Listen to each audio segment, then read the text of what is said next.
Le vol dans le divin vouloir continue. Il semble que dans toutes les choses naturelles et spirituelles, le divin vouloir veut se faire trouver et dire avec un amour indescriptible. Je suis ici, faisons-le ensemble, ne le fais pas seul. Sans moi, tu ne saurais pas comment le faire, comme moi je le fais.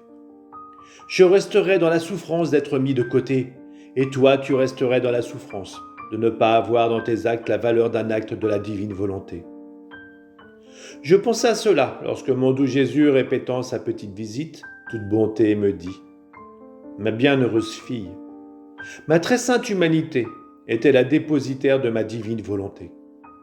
Il n'y avait pas un seul acte, grand ou petit, dans lequel mon humanité, se faisant comme un voile, ne cachait pas en toute chose mon divin fiat, même dans mon souffle et dans mon mouvement.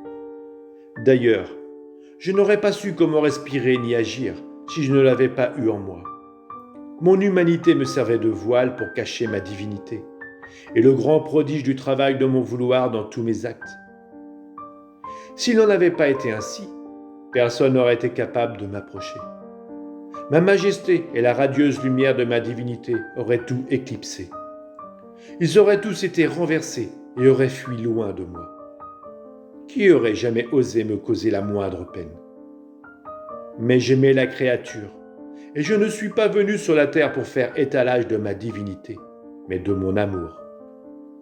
Je voulais donc me cacher sous le voile de mon humanité, pour fraterniser avec l'homme, pour faire ce que je faisais, au point de lui permettre de me causer des souffrances inouïes, et même la mort.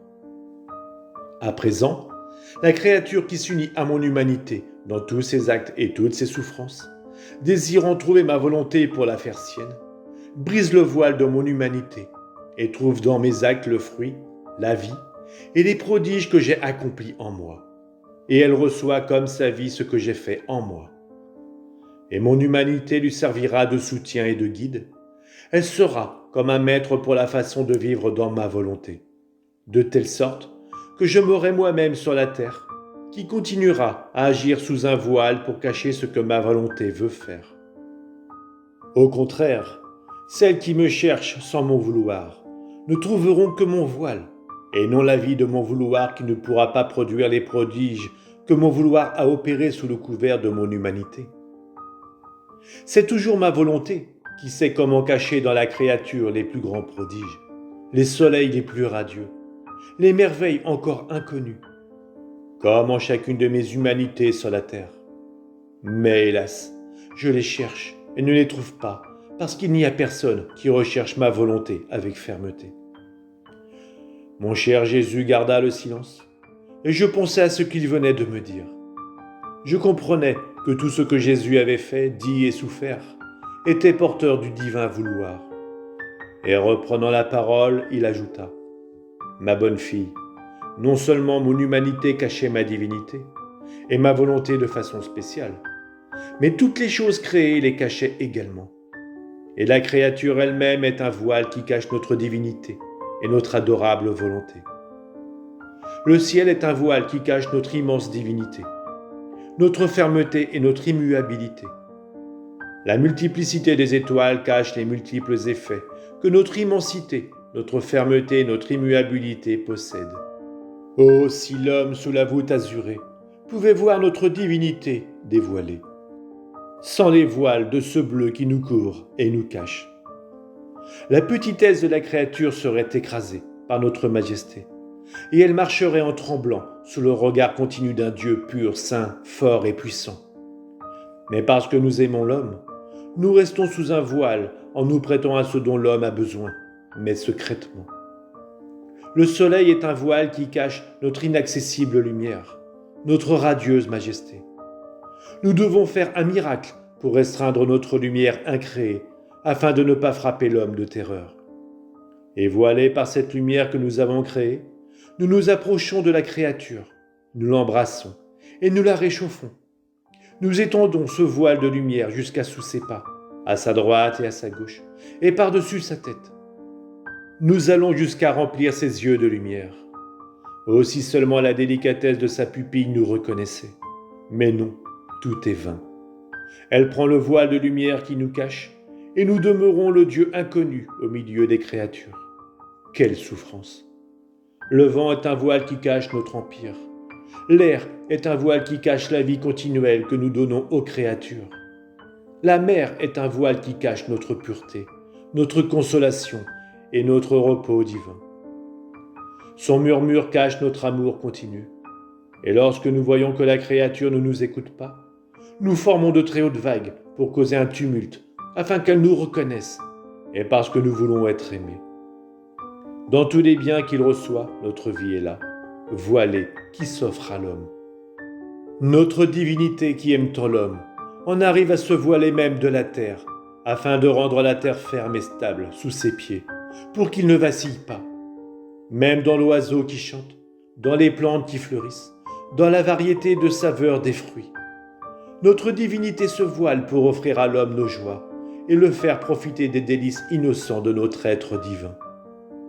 Et que dire des prodiges d'amour dans lesquels nous sommes voilés et cachés en l'homme. Nous nous voilons dans son souffle, dans son battement de cœur, dans son mouvement, dans sa mémoire, son intellect et sa volonté. Nous nous voilons dans sa pupille, dans sa parole, dans son amour. Oh, quelle souffrance de ne pas être reconnu ni aimé. Nous pouvons dire, nous vivons dans l'homme et nous le portons. Nous nous faisons porter par lui. Il n'est rien qu'il puisse faire sans nous. Et pourtant, nous vivons ensemble sans nous connaître. Quelle souffrance! S'il nous connaissait, la vie de l'homme serait le plus grand prodige de notre amour et de notre omnipotence. Sous les voiles de notre divinité, nous ne ferions qu'offrir à l'homme notre sainteté, notre amour, en le couvrant de notre beauté pour lui faire goûter nos délices. Mais puisqu'il ne nous reconnaît pas, il nous considère comme un Dieu loin de lui. Si nous ne sommes pas reconnus, nous ne pouvons pas donner. Ce serait comme donner nos biens à un aveugle, et l'homme est contraint de vivre sous le cauchemar de ses misères et de ses passions. Pauvre homme, qui ne nous connaît pas, ni dans les voiles qui nous cachent en lui, ni dans les voiles de toutes les choses créées. Il ne fait que s'éloigner de notre vie et du dessein pour lequel il a été créé. Et souvent incapable de supporter son ingratitude, les biens que contiennent nos voiles se changent pour lui en châtiment. Aussi, reconnais en toi que tu n'es rien d'autre qu'un voile qui cache ton Créateur, afin de pouvoir recevoir et que nous puissions administrer notre vie divine dans tous tes actes. Reconnais notre vie divine dans les voiles de toutes les choses créées, afin qu'elle t'aide à recevoir un si grand bien. Après quoi, je faisais ma ronde dans les actes du divin vouloir. Combien de surprises dans ce saint vouloir! De plus, il attend la créature pour la mettre au courant de ses œuvres, pour lui faire savoir combien il l'aime et lui faire don de ce qu'il fait. Il ressent la frénésie de toujours donner sans jamais s'arrêter.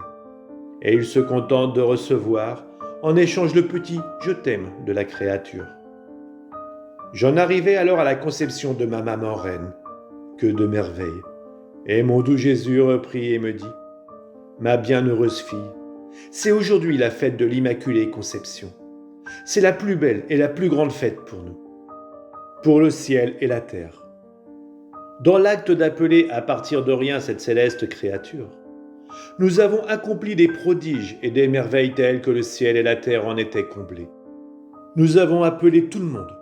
Personne n'a été mis de côté, afin que chacun puisse renaître avec elle. Ce fut ainsi la renaissance de tous et de toutes choses. Notre être divin débordait tellement que nous avons mis à sa disposition, dans l'acte de sa conception, des mers d'amour, de sainteté et de lumière avec lesquelles nous pouvions aimer toutes les créatures, les rendre toutes saintes et leur donner à toutes la lumière. La céleste petite sentait en elle un peuple innombrable renaître dans son petit cœur. Et notre paternelle bonté, qu'a-t-elle fait? Premièrement, nous lui avons fait don de nous-mêmes, afin d'avoir le plaisir de l'accompagner, et la joie qu'elle nous accompagne. Ensuite, nous l'avons offerte en don à chaque créature. Oh, combien elle nous aimait, et combien elle aimait toutes les créatures avec une intensité et une plénitude telle qu'il n'est pas de lieu où son amour ne s'élève. Toute la création, le soleil, le vent, la mer, sont remplis de l'amour de cette sainte créature. parce que la création se sentait également renaître avec elle à une gloire nouvelle. Mieux encore, la création avait la grande gloire de posséder sa reine, si bien que lorsqu'elle prie pour le bien de son peuple, avec un amour auquel il n'est pas permis de résister, elle nous dit « Adorable Majesté, rappelez-vous ce que vous m'avez donné. Je suis déjà à vous, et je suis à eux. Par conséquent, de droit, vous devez me le concéder. »